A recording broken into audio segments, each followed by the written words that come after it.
Ce journal vous est proposé par Fonds des promotions de l'industrie, votre partenaire privilégié pour la réussite de vos projets.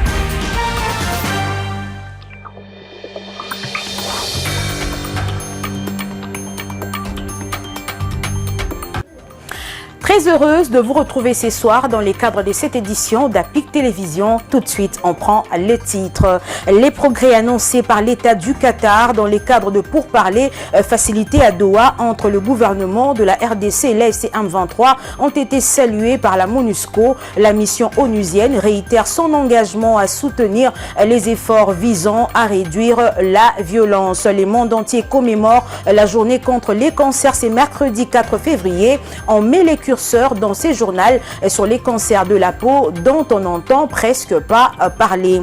Et puis ces scènes ne restent désormais que souvenirs. Le comédien congolais Manuana Ndozi Emmanuel Égide, plus connu par les pseudonymes Elbas, est mort d'une crise. Des vibrants témoignages ont été faits à son égard. C'est à suivre avant la fin de ces journaux. Mesdames et messieurs, bienvenue si vous nous rejoignez dans cette édition d'APIC Télévision. La MONUSCO a, à travers un communiqué rendu public le mardi 3 février, salué le progrès annoncé par l'État du Qatar dans les cadres de pourparlers facilités à Doha entre les gouvernements de la RDC et l'AFC M23, notamment sur des termes des références détaillés visant à opérationnaliser le mécanisme des suivis et des vérifications du cessez-le-feu établi dans les cadres du dispositif des cessez-le-feu. Les détails dans ce commentaire.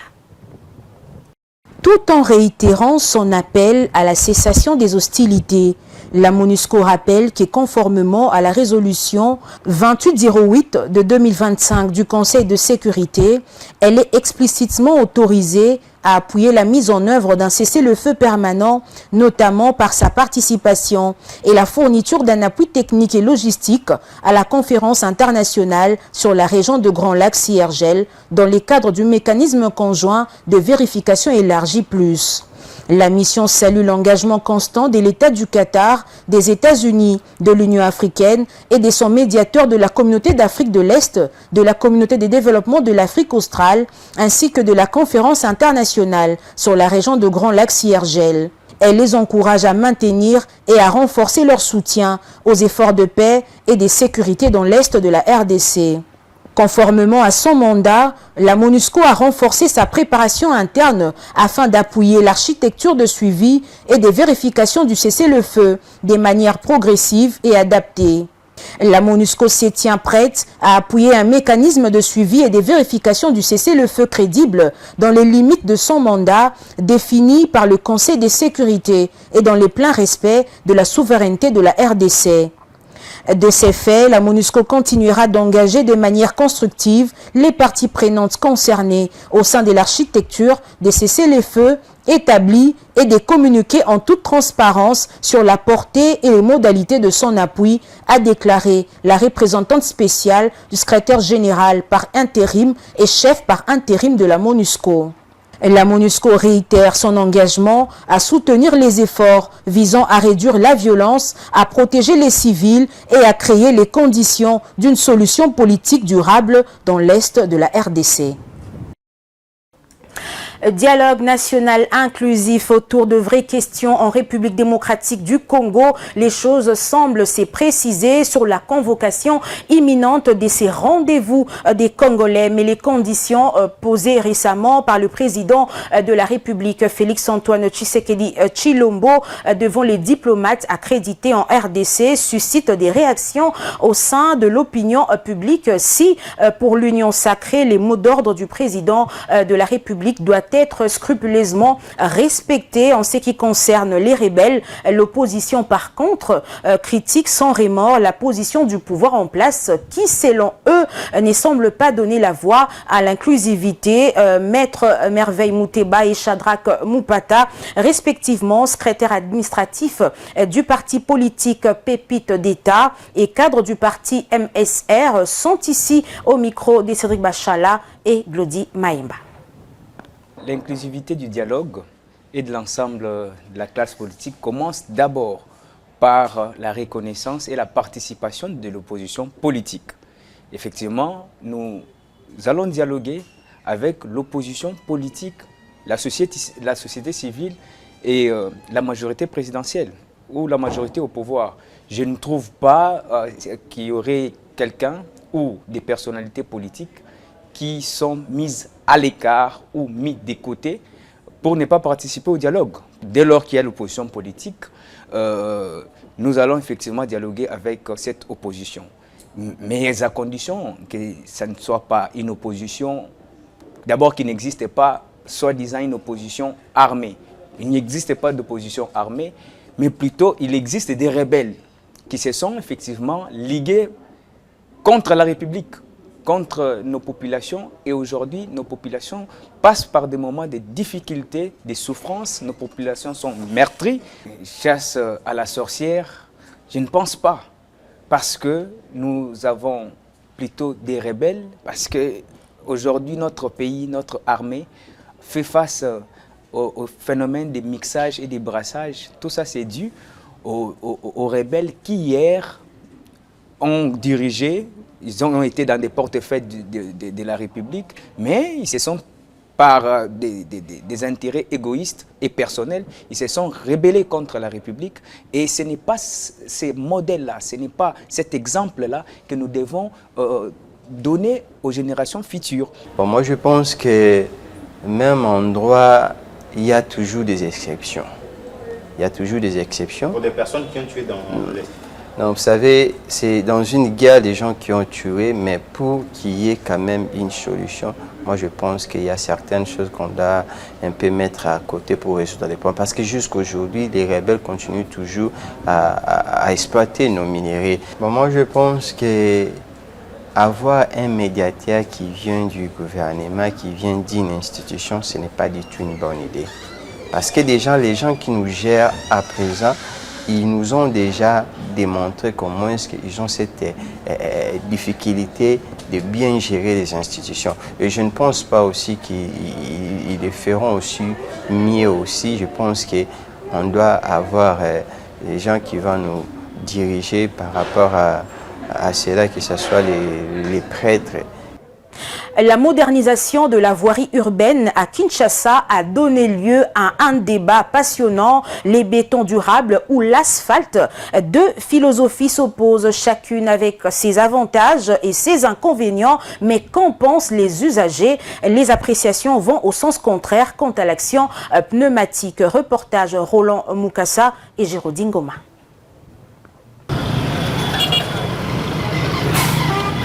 La ville de Kinshasa est en pleine mutation et les routes sont au cœur de cette transformation. Mais derrière les travaux de réhabilitation, un débat fait rage. Faut-il privilégier les routes en béton ou celles en asphalte? Les avis se divergent sur la question. Pour les uns, les routes en béton, c'est les conforts assurés. Elles sont lisses, pas des trous, pas des bosses, c'est parfait pour la circulation. La différence, c'est que lorsqu'il pleut, on peut rouler sans difficulté sur le béton, tandis que l'asphalte endommage nos pneus.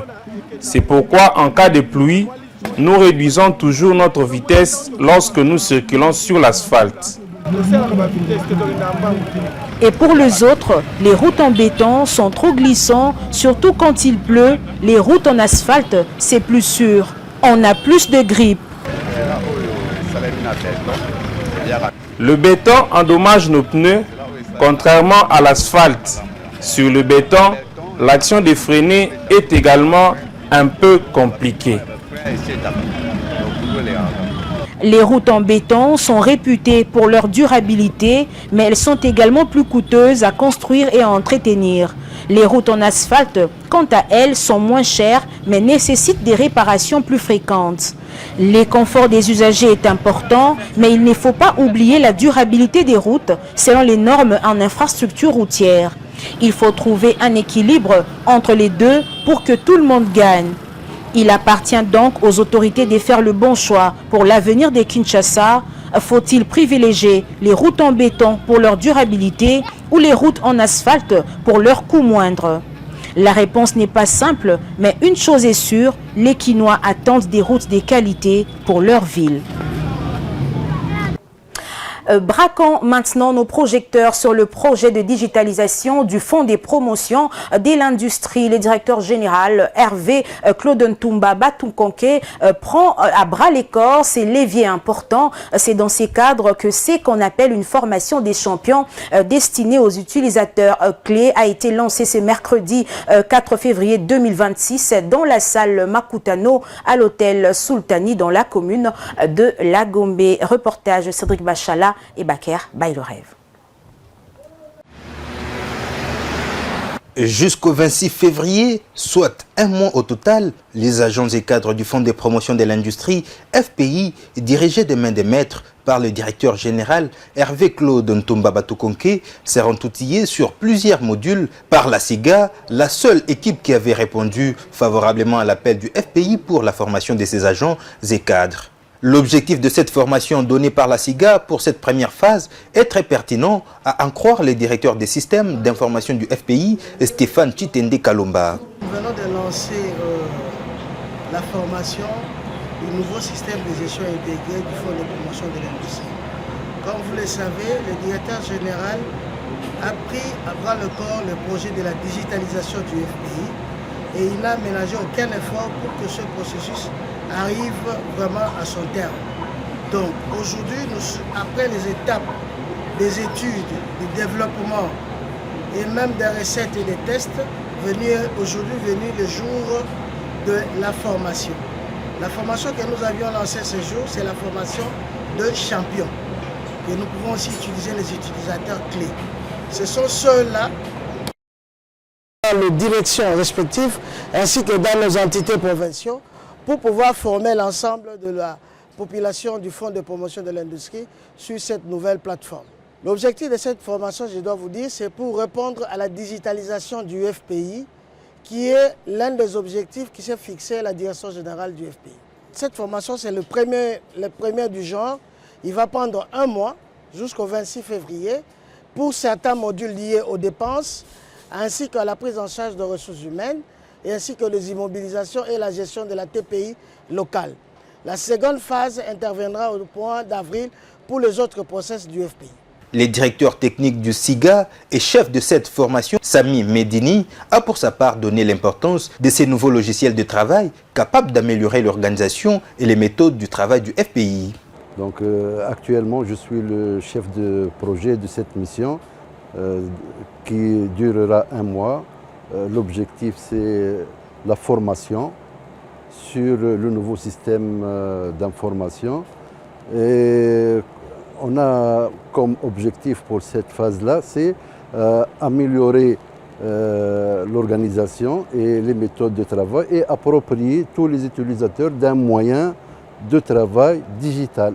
C'est un outil de gestion, donc c'est l'outil qu'on va travailler avec, qui va nous améliorer nos méthodes de travail, notre organisation et qui va nous donner les différents, qui va nous assurer un bon démarche de la société. Donc durant cette première phase, on a pris le système d'information se compose principalement en trois grands modules.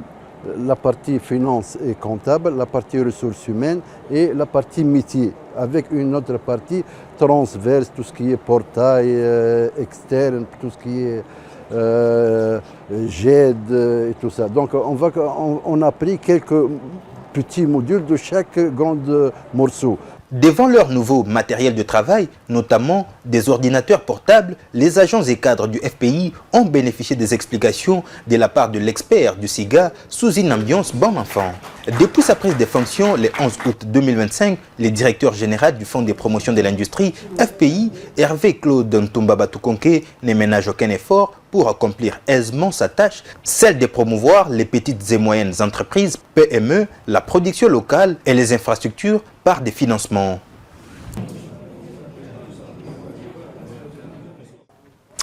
Longtemps reléguées au second plan des politiques économiques, les infrastructures s'imposent aujourd'hui comme la colonne vertébrale de toute stratégie d'industrialisation crédible. Cette réalité a structuré les échanges de la deuxième journée de la mission économique conjointe organisée à Kinshasa depuis le lundi 2 février par le Fonds de promotion de l'industrie FPI et les départements of Trade, Industry and Competition d'Afrique du Sud, en collaboration avec l'Agence nationale pour la promotion des investissements ANAPI et la Fédération des entreprises du Congo, FEC. Suivez ce reportage. C'est ce lundi que les travaux de la mission économique RDC Afrique du Sud ont officiellement débuté à Kinshasa. La cérémonie de lancement a été présidée par le vice-premier ministre, ministre de la Défense et ancien combattant Guy Kabombo Mwadianvita, représentant Madame la Première ministre Judith Suminwa Tuluka. Cette mission économique se tient du 2 au 6 février 2026 dans la capitale congolaise.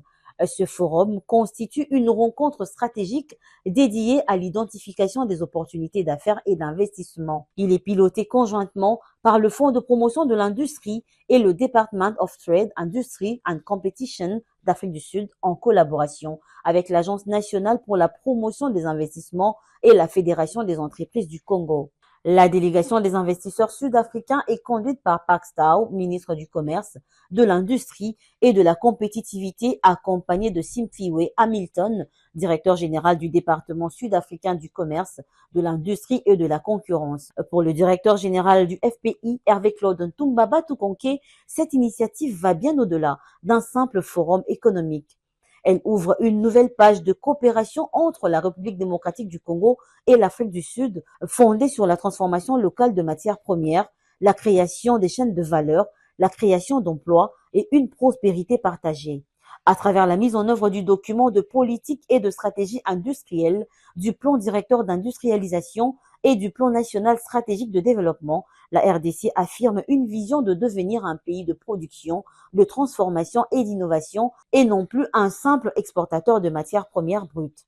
Une journée de cette mission sera consacrée à la visite des zones économiques spéciales de Kinmalebo et de Maluku à l'est de Kinshasa, des écosystèmes industriels modernes conçus pour accueillir des investissements nationaux et internationaux. Le FPI entre ainsi dans une nouvelle ère d'ouverture internationale fondée sur des partenariats gagnant-gagnant et une logique de co-investissement avec près d'une trentaine d'entreprises sud-africaines. Rigueur financière, transparence, traçabilité et redevabilité demeurent au cœur de son action. La confiance des investisseurs se construit avant tout sur la crédibilité des institutions. Cette mission économique n'est pas un événement isolé ou une routine du déjà vu. Elle s'inscrit plutôt dans une dynamique de relations bilatérales appelées à se renforcer entre nos deux pays. Les résultats de ces forums devront accroître les investissements croisés, favoriser les joint ventures industriels, renforcer les transferts de technologies et de compétences et intégrer davantage nos deux économies dans les chaînes de valeur africaines. Avec plus de 100 millions d'habitants, des terres arables encore inexploitées, des minéraux critiques pour la transition énergétique, un potentiel hydroélectrique exceptionnel et une main-d'œuvre abondante, la RDC offre un marché particulièrement attractif. L'Afrique du Sud, de son côté, dispose des capitaux, d'une expertise avérée et d'industries solides dans les secteurs miniers, pharmaceutiques, agroalimentaires et logistiques. Une complémentarité naturelle au service de l'intégration économique régionale au sein de la SADC. Pour le directeur général du FPI, cette mission économique n'est pas une routine, mais l'expression d'une dynamique nouvelle dans les relations bilatérales entre les deux pays. Place désormais aux projets structurants, aux joint ventures industrielles et aux investissements de long terme. L'industrialisation de la RDC n'est plus un slogan, mais un choix politique et économique pleinement aligné sur la vision du président de la République, Félix-Antoine Tshisekedi Tshilombo. L'inspection générale de finances vise grand en cette année 2026. Son chef de service, Christophe Bitassimwa, l'a souligné lors d'une cérémonie d'échange de vœux couplée à un au revoir à une trentaine d'inspecteurs généraux des finances admis à l'éméritat. Les patrons de l'IGF a aussi rendu un hommage déférent au président de la République pour sa vision éclairée en matière de lutte contre la corruption. C'était au chapiteau de Pullman Hotel de Kinshasa le week-end dernier. Reportage Vanessa Makwebo. Le chapiteau du Pullman Hotel de Kinshasa a accueilli une double cérémonie de l'inspection générale des finances en dernier week-end de janvier 2026. Il s'agit de l'organisation d'échanges de vœux de Nouvel An 2026 et d'au revoir à une trentaine d'inspecteurs généraux des finances admis à l'éméritat. Dans une atmosphère à la fois solennelle et festive, sous une matinée pluvieuse, les convives de l'inspecteur général des finances, chef de service, Christophe Bitassimwa Bahi, ont répondu présent. Plusieurs personnalités administratives, notamment le directeur de cabinet adjoint du chef de l'État, en charge des questions économiques et finances, des représentants des membres du gouvernement, à l'instar du vice-premier ministre en charge du budget, les mandataires publics, ainsi que le corps des inspecteurs des finances, les cadres et agents de l'inspection générale des finances ont partagé un moment de construction d'une nouvelle année voulue pleine de bonnes choses. Le patron de l'IGF, Christophe Bitassimwa Bahi, a rendu gloire à Dieu d'avoir permis que tous les participants soient comptés parmi les vivants. Il a ensuite rendu un vibrant hommage au chef de l'État, Félix-Antoine Tshisekedi Tshilombo, pour les efforts constants qu'il déploie sans cesse en faveur du retour de la paix sur tout le territoire national, condition sine qua non pour le développement de la République démocratique du Congo. Dans un autre volet lié à la marche de l'inspection générale des finances, Christophe Bitassimwa Bahi a donné le cap de l'avenir avec la nouvelle vision de l'IGF qui se déroule sur un plan triennal et devient désormais actrice des valeurs d'action publique. Qui va définir les axes, les programmes et les actions à mener tout au long de ces 3 années. Je pense que d'ici la fin de la semaine, nous aurons la validation finale au plan technique.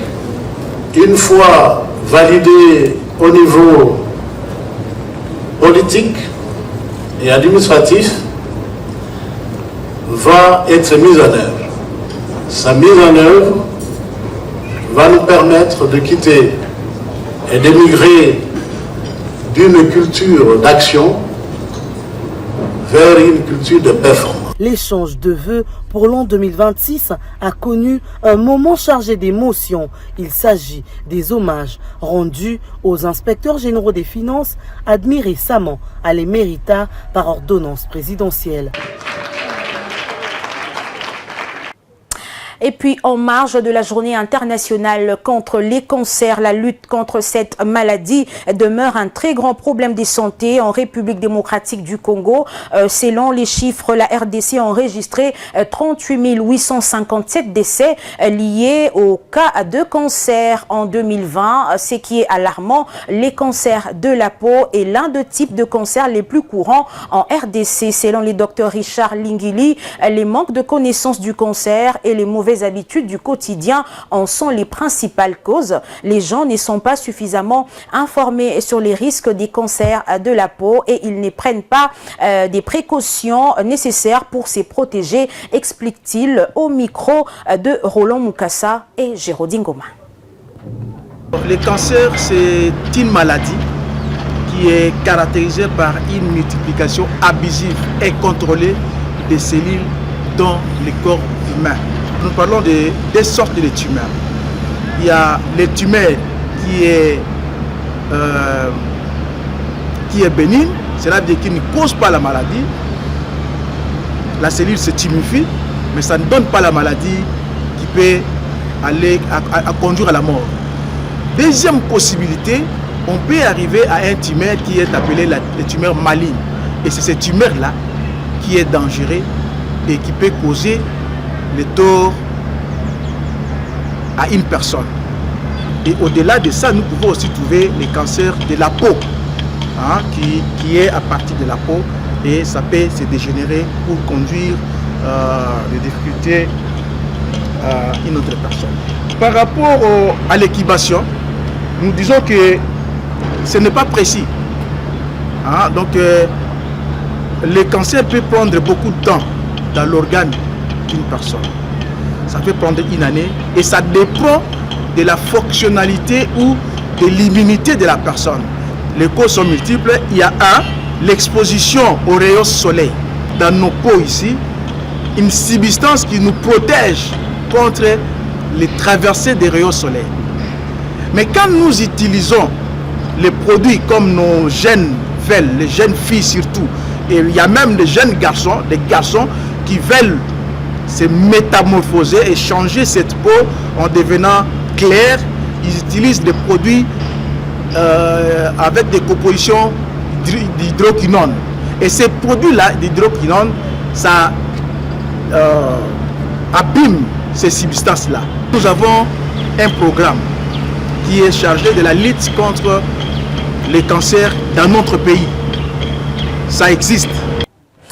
Un petit mot sur la culture. Kinshasa se réveille avec une note de tristesse. Les comédiens congolais Manuana Ndozi et Emmanuel Egide, plus connus par les pseudonymes Elba, est décédé. Les chefs des travaux à l'Institut national des arts INA et célèbre acteur de cinéma congolais est tombé sous le coup d'une crise qui finira par l'emporter. Quelques minutes plus tard, Nana Mozazebo, qui revient sur sa biographie, a tendu son micro à ceux qui l'avaient connu. Suivez.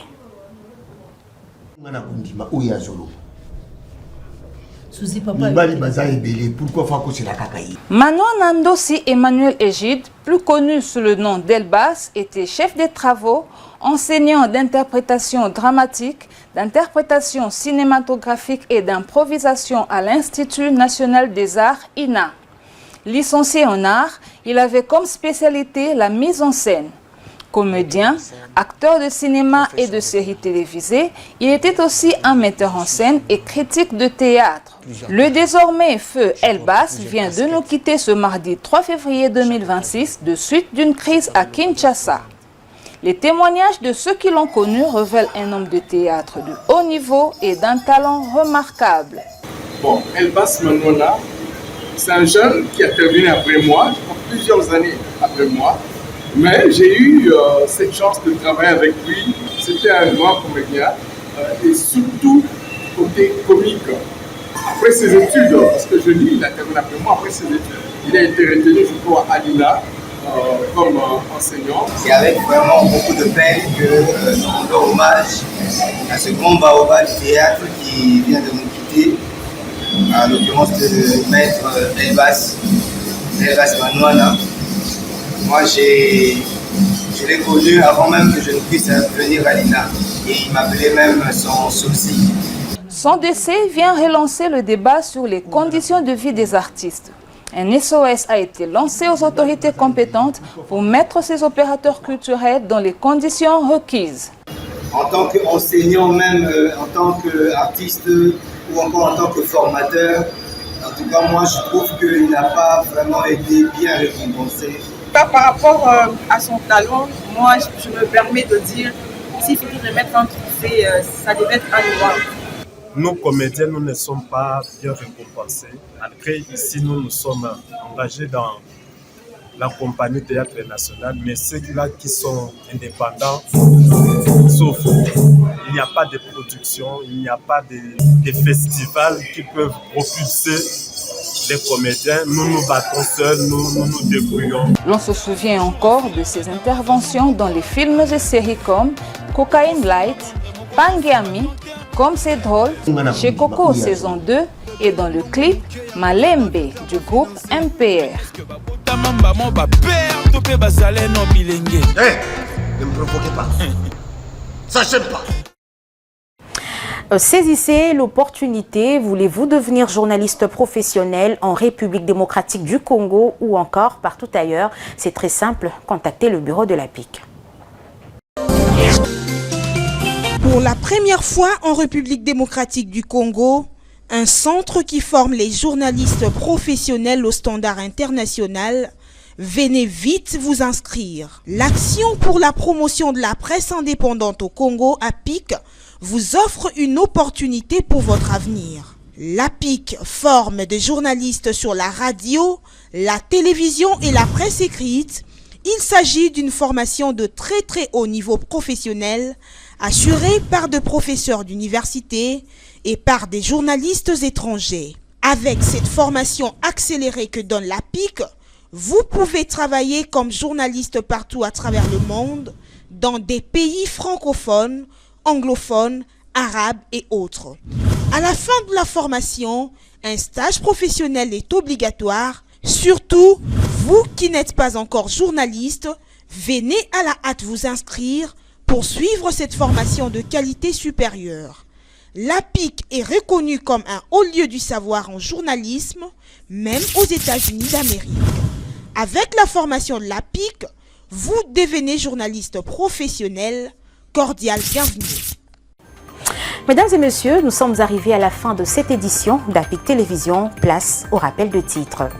Le progrès annoncé par l'État du Qatar dans les cadres de pourparlers facilités à Doha entre les gouvernements de la RDC et l'FC M23 ont été salués par la MONUSCO. La mission onusienne réitère son engagement à soutenir les efforts visant à réduire la violence. Le monde entier commémore la journée contre les cancers ce mercredi 4 février. On a mis les curseurs dans ces journaux sur les cancers de la peau dont on n'entend presque pas parler. Enfin, ces scènes restent désormais que souvenir. Le comédien congolais Manoa Nandozi Emmanuel Égide, plus connu par les pseudonymes Elba, est mort d'une crise. Des vibrants témoignages ont été faits à son égard. C'est par là que nous disons au revoir. Mesdames et messieurs, restez fidèles à APIC Télévision.